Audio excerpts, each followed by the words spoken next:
Et si la plus grande menace pour votre santé, c'était justement ceux qui prétendent vous protéger? Bienvenue à tous. Aujourd'hui, on ne va pas analyser une petite rumeur ou une obscure théorie du net. On va écouter ensemble la détonation d'une bombe atomique politique et sanitaire tirée depuis la Floride aux États-Unis. Un homme, un officiel, le plus haut gradé de la santé de son État, a dit tout haut ce que des milliards de gens pensent tout bas. Écoutez attentivement ce qui suit. Vous ne verrez pas ça sur les chaînes de télé françaises. Mais ce qui m'enthousiasme le plus, c'est une annonce que nous allons faire, que nous faisons maintenant, à savoir que le département de la santé de Floride, en partenariat avec le gouverneur, va œuvrer pour mettre fin à toutes les obligations vaccinales en Floride. Toutes, sans exception.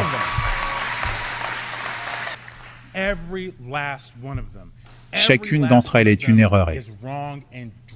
Elle transpire le mépris et l'asservissement. Qui suis-je, en tant que gouvernement ou qui que ce soit d'autre? Ou qui suis-je, moi, en tant qu'homme debout ici maintenant, pour vous dire ce que vous devriez mettre dans votre corps? Qui suis-je pour vous dire ce que votre enfant devrait mettre dans son corps? Je n'ai pas ce droit. Votre corps, c'est votre corps. C'est un don de Dieu. Ce que vous mettez dans votre corps dépend de votre relation avec votre corps et avec Dieu. Je n'ai pas ce droit. Le gouvernement n'a pas ce droit. Ils veulent vous faire croire qu'ils ont ce droit. Et malheureusement, ils ont réussi. Vous avez entendu ? Ce n'est pas un activiste, ce n'est pas un blogueur énervé, c'est le docteur Joseph Ladapo, le médecin général de l'État de Floride, le grand Manitou de la santé publique. Alors la question qui devrait vous brûler les lèvres, c'est pas juste « qu'est-ce qu'il a dit ?» C'est « pourquoi il le dit maintenant ?» Un simple discours? Une simple annonce locale?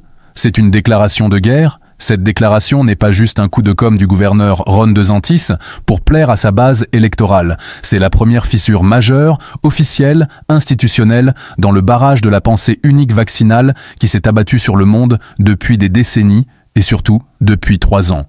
Un médecin formé à Harvard qui vous dit que le gouvernement n'a aucun droit sur votre corps, ça sonne presque comme une hérésie dans notre monde moderne. Pourtant, il met le doigt sur le point central, le tabou ultime, la souveraineté de votre propre corps. L'idée que votre enveloppe charnelle est la dernière forteresse de votre liberté individuelle. Une idée qu'on a tenté de nous faire oublier à grands coups de science, de solidarité et surtout de peur. Mais alors, si un État aussi puissant que la Floride, la 3e économie des États-Unis, commence à démanteler ce dogme, sur quoi repose vraiment ce dogme en premier lieu? D'où vient cette idée que l'État peut vous forcer à vous injecter un produit? Retour en arrière. 1905. L'affaire Jacobson contre Massachusetts. La Cour suprême des États-Unis tranche. Un État a le droit d'imposer la vaccination contre la variole pour protéger la santé publique. Ça semble logique, non? La variole, un fléau qui défigurait et tuait massivement, la décision a servi de base légale à toutes les obligations vaccinales depuis plus d'un siècle. Mais ce que Ladapo et DeSantis sont en train de faire, c'est de dire que le contexte a changé. Que le prétexte de 1905 est devenu une arme de contrôle en 2025. On est passé de la lutte contre une maladie mortelle à l'imposition d'une conformité sociale. Le vaccin n'est plus seulement un outil médical, c'est devenu un passeport, une clé pour avoir le droit de vivre normalement. Et c'est là que la comparaison avec notre chère France devient non seulement intéressante, mais absolument terrifiante. Car si la Floride est en train de sonner la révolte, la France, elle, est le laboratoire parfait de la soumission. Vous croyez qu'on est en retard? C'est pire que ça. On est en avance, mais dans la mauvaise direction. La France a une longue, très longue histoire d'amour avec l'obligation vaccinale. Dès 1902, pour la variole, on a toujours été les bons petits soldats de la seringue. Mais le coup de génie, le test grandeur nature, c'est 2018, bien avant le cirque du Covid.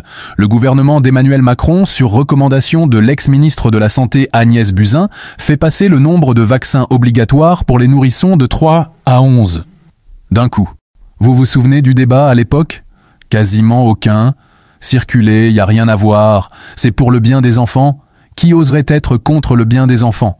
Vous voyez la perversité du truc? Ils ont utilisé le bouclier le plus absolu, l'innocence d'un bébé, pour faire passer une mesure de contrôle de masse. C'était une répétition générale, un test d'acceptabilité sociale à grande échelle. Ils ont vérifié si la population française était assez anesthésiée, assez docile, pour accepter une multiplication par 4 des injections obligatoires sans rien dire. Et le test a été une réussite totale. La voie était libre pour l'étape suivante.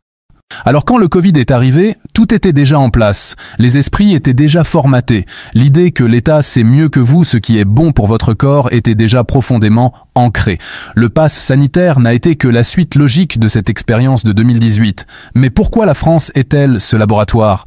Pourquoi cette obsession de la vaccination obligatoire chez nous, bien plus que dans beaucoup d'autres pays? La réponse tient en un mot, Sanofi. Et toute l'industrie pharmaceutique qui gravite autour. Le conflit d'intérêts n'est plus un risque en France, c'est un modèle de gouvernance. On ne parle pas de quelques lobbyistes qui tentent d'influencer une loi, on parle d'un système où les frontières entre les régulateurs, les politiques et les laboratoires sont devenues tellement poreuses qu'elles n'existent plus.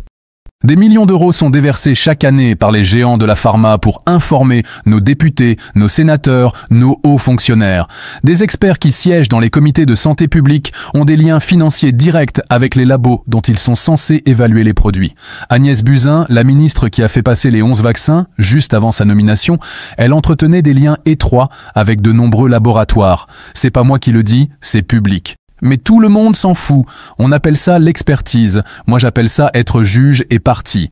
Pendant que la Floride déclare que le corps est un don de Dieu inviolable, en France, on a laissé les marchands du temple s'installer directement dans le sanctuaire. Notre corps n'est plus notre propriété, c'est devenu une part de marché, une source de profit récurrent pour une industrie qui se moque éperdument de votre santé, mais qui est obsédée par la santé de ses actionnaires. Vous pensez que c'est juste une question d'argent? Oh, c'est tellement naïf. L'argent n'est que le carburant. Le véritable objectif est bien plus grand, le contrôle. Regardez ce qui s'est passé avec le Covid. Le but n'était pas de vous protéger, le but était de vous habituer au QR code. De vous faire accepter l'idée qu'un gouvernement peut, sur simple décision, vous retirer vos droits les plus fondamentaux, aller au restaurant, voir un film, voyager et même travailler. Le vaccin était l'excuse parfaite, une justification médicale pour mettre en place une infrastructure technologique de contrôle social. Une fois que vous acceptez de scanner un code pour boire un café, vous accepterez de le scanner pour n'importe quoi d'autre. Acheter de l'essence, utiliser les transports, recevoir vos allocations. C'est le modèle chinois mais avec un emballage démocratique. Et la France, avec son administration centralisée, son amour de la paperasse et sa population déjà conditionnée par des décennies d'étatisme, était le terrain de jeu idéal pour tester ce modèle en Europe. Alors, quand on voit la Floride faire machine arrière toute, il faut comprendre l'ampleur du geste. Ils ne se battent pas seulement contre des vaccins. Ils se battent contre le projet de société qui va avec, ils se battent contre le passeport numérique, contre l'identité numérique, contre le crédit social. Ils se battent pour le droit de rester un être humain libre, et non un simple numéro dans une base de données gouvernementale. Et nous, pendant ce temps, on débat pour savoir si on va réintégrer des soignants non vaccinés, comme si on leur faisait une fleur. On continue de considérer les 11 vaccins obligatoires comme un acquis de civilisation. On est tellement en retard qu'on n'a même pas compris qu'une guerre a lieu. On est encore en train de polir les armes de nos propres geôliers. Il est temps de se réveiller. Pendant qu'en Floride, ils parlent de débrancher la machine, ici on nous demande de pédaler plus fort pour l'alimenter. On nous a vendu la servitude comme étant de la sécurité. On nous a vendu la soumission comme étant de la solidarité. Chaque fois que vous entendez le mot collectif ou bien commun, demandez-vous qui en tire vraiment profit. Est-ce vraiment vous ou ceux qui veulent vous imposer leur volonté ? La plus grande anesthésie, c'est de croire qu'ils nous veulent du bien. Ils ne veulent pas notre bien, ils veulent notre obéissance. Il est grand temps d'arrêter d'être des patients et de redevenir des citoyens. De questionner, de refuser, de penser par nous-mêmes avant qu'il ne soit trop tard, avant que le droit de dire non à ce qu'on met dans notre propre corps ne devienne un lointain souvenir. Résumons le carnage. D'un côté, un État américain qui fait sécession médicale au nom de la liberté fondamentale et du droit divin sur son propre corps.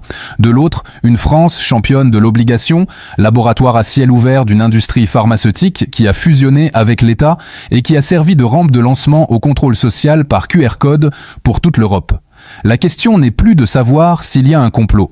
La question est de savoir si vous allez rester assis sur le canapé pendant qu'il se déroule ou si vous allez au moins avoir la décence de vous poser les bonnes questions. Alors, dites-moi dans les commentaires, est-ce que la Floride est un espoir, le début d'une reconquête, ou juste une folie passagère qui sera vite matée par le système? Votre avis m'intéresse. Et bien sûr, si vous voulez continuer à démonter la propagande avec moi, abonnez-vous, activez la cloche, likez, partagez, c'est le seul moyen de le faire savoir. Prenez soin de vous, la vérité dérange. À très vite pour une prochaine vidéo, et n'oubliez jamais, tout ce qu'on vous raconte n'engage que vous.